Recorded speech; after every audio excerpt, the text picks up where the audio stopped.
Hi everyone, this is Veronica. आज हम बात करने वाले हैं वेस्टर्न घाट्स की कि वेस्टर्न घाट्स पे जो चीज़ें हैं वो बहुत ही वर्स्ट होती जा रही हैं, ख़राब होती जा रही है। और यहाँ पे हम क्लाइमेट वाइज एनवायरनमेंट वाइज बात कर रहे हैं। इससे पहले भी मैंने वीडियो एक बनाया था केरला की, वहाँ पे हमने बात की थी कि किस तरह से वहाँ पे क्लाइमेट कितनी जल्दी चेंज हो रहा है, फ्लैश फ्लड्स आ रहे हैं। तो इसी के बारे में आज हम डिटेल में बात करेंगे। आपकी कोई भी क्वेरी हो आप मुझसे कनेक्ट कर सकते हैं सोशल मीडिया पे, because I feel together we can make a huge difference, चाहे फेसबुक, इंस्टाग्राम या टेलीग्राम पे। पीडीएफ जो है वो आपको सिर्फ और सिर्फ मेरे टेलीग्राम चैनल पे ही मिलेगा। देखिए, ये न्यूज़ भी आया था कि सिचुएशन वेस्टर्न घाट्स में बहुत ख़राब होती जा रही है। और आज जो हम बात करेंगे यहाँ पे रेफरेंस लेंगे माधव गडगिल का। ये एक बहुत ही एमिनेंट इकोलॉजिस्ट हैं और ये इनका क्या ओपिनियन है इस चीज़ पे, तो उसको समझने की यहाँ पे हम कोशिश करेंगे। अब देखिए, Gadgil and the report prepared by the Western Ghats ecology expert panel. अब इन्होंने मिलकर एक रिपोर्ट बनाई थी इकोलॉजी एक्सपर्ट्स के साथ, WGEEP का फुल फॉर्म है western Ghats ecology expert panel. और ये गडगिल जी के द्वारा हेड की गई थी और ये जो पूरा रिपोर्ट है वो तैयार किया गया था वेस्टर्न घाट्स के लिए कि किस तरह के मेजर्स हमको वेस्टर्न घाट्स में लेने चाहिए अगर हम चाहते हैं कि क्लाइमेट चेंज ना हो। क्योंकि केरला में हमने एक चीज़, अगर आपने वो लेक्चर देखा हो केरला से रिलेटेड क्लाइमेट चेंज का, तो वहाँ पे मैंने बताया था कि हमको चाहिए कि इन्वायरमेंट और डेवलपमेंट सस्टेनेबल तरीके से हो। अगर हम डेवलपमेंट कर रहे हैं तो इन्वायरमेंट को नुकसान ना हो, लेकिन केरला में ऐसा नहीं हो रहा। वहाँ पे डेवलपमेंट होती जा रही है और कोई भी इन्वायरमेंट के बारे में नहीं सोच रहा। तो खैर, वो बात केरला की थी। अब हम वेस्टर्न घाट्स की बात करें तो वेस्टर्न घाट्स आपका पूरा रन करते हैं आपकी वेस्टर्न कोस्ट के साथ साथ, है ना। तो यहाँ पे बात हो रही है कि वेस्टर्न घाट्स में क्या क्या चीज़ें अपनानी चाहिए। और यहाँ पे बहुत इंपॉर्टेंट बात इस रिपोर्ट में की गई है, कम्युनिटी राइट्स और कम्युनिटी इन्वॉल्वमेंट की। तो हमेशा ये चीज़ मैं इन्वायरमेंट लेक्चर्स में बोलती हूँ, जब तक हम कम्युनिटी को, लोगों को इन्वॉल्व नहीं करेंगे, तब तक हम इन्वायरमेंट को बचाने के बारे में नहीं सोच सकते। अब यहाँ पे न्यूज़ आई है, आपने वैसे ही देखा कि वेस्टर्न घाट्स में क्या हुआ है। 2 डज़न से ज़्यादा लोगों की ज़िंदगी चली गई है लैंडस्लाइड्स में, फ्लैश फ्लड्स आए हैं वेस्टर्न घाट्स में। केरला डिस्ट्रिक्ट कोतिया में, इडुक्की में आपने देखा बुरा हाल वहाँ पे हुआ है अक्टूबर के मंथ में स्पेशली। और ये धीरे-धीरे वर्स ही होता जा रहा है। और यहाँ पे गडगिल जी का भी यही मानना है कि आप लोगों को बोल रहे हैं कि गवर्नमेंट पे, जो आपके इलेक्टेड मेंबर्स हैं, उन पे प्रेशर डालिए कि जब WGEP की रिपोर्ट को इम्प्लीमेंट करने के लिए कहा गया था, कोर्ट के आदेश थे, तो वो क्यों नहीं पूरा हुआ। वही एक रीज़न है कि जो उस रिपोर्ट में मेजर्स दिए गए थे वो किसी ने नहीं माने और आज ये डिज़ास्टर्स आ रहे हैं और हमारे पास कोई मेजर्स नहीं है इन डिज़ास्टर्स को एंड करने का। और एक ही मेजर है कि आप उन चीज़ों को अपनाएं, इम्प्लीमेंट करें, जो कि आप नहीं कर रहे हैं। अब ये जो रिपोर्ट है इसको पॉपुलरली गडगिल कमेटी रिपोर्ट कहा जाता है। ये इन्होंने 2011 में सबमिट की गई थी यूनियन एनवायरनमेंट मिनिस्ट्री को। और यहाँ पे सजेस्ट किया गया था इस तरह के स्टेप्स जिससे हम जो वेस्टर्न घाट्स इतने फ्रेजाइल और फ्रेल हो गए हैं उनको इकोलॉजिकली प्रिजर्व कर सकते हैं। वहाँ पे वाइल्ड लाइफ, बहुत ज़्यादा वाइल्ड लाइफ है वेस्टर्न घाट्स में। 30% जो आपके टोटल स्पीशीज़ हैं, प्लांट के, फिश के, रेप्टाइल, एम्फिबियन, बर्ड, मैमल्स के, पूरे देश में 30% बायोडाइवर्सिटी आपकी कहाँ पाई जाती है, वेस्टर्न घाट्स में। तो अगर आप वेस्टर्न घाट्स को प्रिजर्व करना चाहते हैं, बचाना चाहते हैं, तो इट्स वेरी इम्पॉर्टेंट कि इस रिपोर्ट में जो सजेशंस थी उनको इम्प्लीमेंट किया जाए।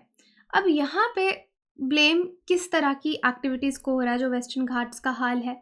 स्टोन क्वारिंग, जो स्टोन क्वारिंग वहाँ पे लोग करते हैं, उस वजह से डिज़ास्टर्स आ रहे हैं वेस्टर्न घाट में। अब कुछ लोग कहते हैं कि अब बहुत लेट हो गया है, वो रिपोर्ट 2011 में इम्प्लीमेंट होनी थी, अब हम इतना ज़्यादा ख़राब कर चुके हैं कि अब हम कुछ ठीक नहीं कर सकते। तो ऐसा कुछ नहीं है। कोई भी रिपोर्ट जो थी, हाँ, जल्दी लागू हो जाती, ऑब्वियसली इन्वायरमेंट को फ़ायदा होता, लेकिन ऐसा नहीं है। It's a very nonsensical statement. अगर आज भी हम उसको इम्प्लीमेंट करेंगे, हम काफ़ी फ्यूचर डिज़ास्टर्स को रोक सकते हैं। अब केरला में ये जितने आपके वेस्टर्न घाट्स वाले पार्ट में डिज़ास्टर्स आ रहे हैं, सेम चीज़ आप गोवा और महाराष्ट्र में भी देखिए, हर साल, ईयर आफ्टर ईयर, वहाँ पे भी वो चीज़ें रिपीट हो रही हैं। अब वेस्टर्न घाट इकोलॉजी एक्सपर्ट कमेटी जो अपॉइंट की गई थी, ये किसने अपॉइंट की थी? जयराम रमेश ने, फरवरी 2000, जो मिनिस्टर थे इन्वायरमेंट के उस टाइम पे, फरवरी 2010 में उन्होंने इसको अपॉइंट किया था। उनका जो टेन्योर था as a union environment minister, उस टाइम कांग्रेस की गवर्नमेंट थी। तो उन्होंने कहा था कि हम इकोलॉजी को सेंसिटिव हिल्स पे प्रिजर्व करेंगे, बायोडाइवर्सिटी को बचाएंगे। तो ये कमेटी जो है वो बनाई गई थी। अब रिपोर्ट को फेमसली गडगिल कमेटी रिपोर्ट कहा जाता है। और यहाँ पे इस रिपोर्ट का क्या सजेशन था सबसे इम्पॉर्टेंट, इन्होंने रिकमेंड किया था कि वेस्टर्न घाट्स को अगर प्रोटेक्ट करना है तो जितना भी आपका हिली रीजन है, उसमें हिली रीजन है उसको इकोलॉजिकली सेंसिटिव एरिया का डेजिग्नेशन जो है वो दे दिया जाए। क्योंकि इकोलॉजिकल सेंसिटिव एरिया अगर हम किसी जगह को घोषित करते हैं तो वहाँ पे उसको बहुत ज़्यादा प्रोटेक्शन मिल जाती है, बहुत सारी वहाँ पे जो एक्टिविटीज़ हैं वो बंद हो जाती हैं, ह्यूमन इंटरफेरेंस बंद हो जाता है। तो उस टाइम इस रिपोर्ट का सबसे इम्पॉर्टेंट जो पॉइंट था वो ये था। दूसरा पॉइंट इस कमेटी का था कि लोगों को उन्होंने कहा था कि आप कोर्ट पे हमेशा डिपेंडेंट मत रहिए कि हम कोर्ट पे जाएंगे तब तक फैसला आएगा। आपके जो कॉन्स्टिट्यूशनल राइट्स हैं, जो राइट्स आपको दिए गए हैं, वैसे भी आप उनको समझें, लोकल लेवल पे भी समझें, कम्युनिटी लेवल पे भी समझें और उनको एक डेमोक्रेटिक प्रोसेस से इम्प्लीमेंट करवाएं, लोगों को समझाएं, प्रेशर डालें गवर्नमेंट पे कि हमारे राइट्स हैं, हमको ये चाहिए। ठीक है, तो यही चीज़ उन्होंने कही थी कि लोगों का पार्टिसिपेशन इसमें बहुत इम्पॉर्टेंट है। अगर आप चाहते हैं कि एक्चुअल में इम्प्लीमेंट हो तो प्रॉपर डेमोक्रेटिक प्रोसेस से इसको इम्प्लीमेंट होना चाहिए। और जो कम्युनिटीज वेस्टर्न घाट्स में रह रही हैं उनको अपने कॉन्स्टिट्यूशनल डेमोक्रेटिक राइट्स जो हैं वो समझने चाहिए और लेने चाहिए गवर्नमेंट से। अब पैनल ने क्लासिफाई किया था वेस्टर्न घाट्स को इकोलॉजिकल सेंसिटिव एरिया 1, 2, 3 करके, जिसमें ESA 1 यानी जो फर्स्ट एरिया होगा 1 उसको सबसे ज़्यादा प्रायोरिटी दी जाएगी। वहाँ पे जितनी भी आपकी डेवलपमेंटल एक्टिविटीज़ है, माइनिंग, थर्मल पावर प्लांट्स, ये सब रिस्ट्रिक्टेड रहती हैं। ठीक है, इसलिए इन्होंने इस एरिया को कहा था कि ESA घोषित कर दो, जो कि नहीं हुआ आज तक। And it specified that system of governance of environment should be bottom to top approach.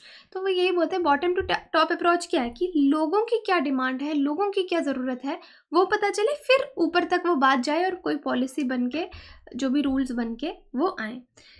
अब ये रिकमेंड किया गया था। अब बाद में इन्होंने क्या किया कि गडगिल की जो ये रिपोर्ट थी, ठीक है, इस पे एक और साइंटिफिक कमेटी जो है वो बिठा दी इन्होंने, और गवर्नमेंट ने बिठा दी क्योंकि ऑब्वियसली गवर्नमेंट या जो भी लोग थे जिनका इंटरेस्ट था वो नहीं चाहते थे कि पूरे एरिया को इकोलॉजिकल सेंसिटिव एरिया घोषित करें। तो एक और जो कमेटी बिठाई उसने क्या कहा, कुछ लोगों ने कहा कि डाइल्यूट कर दिया गडगिल रिपोर्ट को, लेकिन डाइल्यूट नहीं किया, उन्होंने पूरा चेंज ही कर दिया। एक तो उन्होंने कहा कि कम्युनिटी इन्वॉल्वमेंट की कोई ज़रूरत नहीं है, कम्युनिटी राइट्स, कॉन्स्टिट्यूशनल राइट्स वहाँ पे नहीं है। तो ये तो गडगिल ने बिल्कुल नहीं कहा, तो इसमें डाइल्यूशन की बात ही नहीं है, ये बिल्कुल ही अलग रिपोर्ट हो गई। और दूसरा उन्होंने कहा, जब गडगिल रिपोर्ट में कहा गया था कि पूरे एरिया को, हिली रीजन को आप इकोलॉजिकल सेंसिटिव एरिया कर दो, लेकिन इन्होंने उसमें से सिर्फ 33% एरिया को, ऑलमोस्ट 30 to 33% एरिया को रिकोगनाइज किया जिसको इकोलॉजिकल सेंसिटिव एरिया घोषित करना है। ओके, अब इको सेंसिटिव एरियाज़ क्या होते हैं, ये प्रोटेक्टेड एरियाज़ के 10 किलोमीटर में लोकेटेड होते हैं, नेशनल पार्क या वाइल्ड लाइफ सेंचुरीज़ के।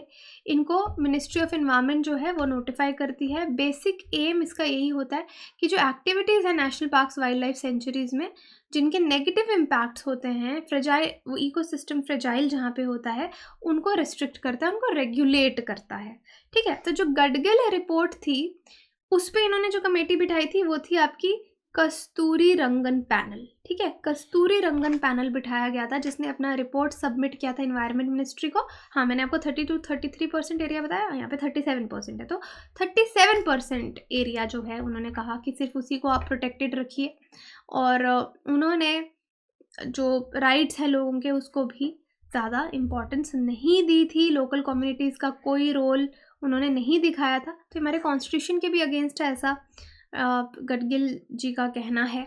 तो ऑब्वियसली यहाँ पे बोला जा रहा है कि WGEP रिपोर्ट जो थी उसमें जो चीज़ें लिखी गई हैं उसको हमको लागू करना चाहिए। तो आई होप ये चीज़ आपको, ये ओपिनियन समझ में आया होगा कि वेस्टर्न घाट्स में क्या चल रहा है और किस चीज़ की मांग वहाँ पे लोग कर रहे हैं। वेस्टर्न घाट्स अगर आप देखेंगे, ये जो आपका ये वाला एरिया आता है वेस्टर्न कोस्ट के साथ साथ, ये आपका वेस्टर्न घाट्स का अरेबियन बेसिन के साथ साथ एरिया आता है।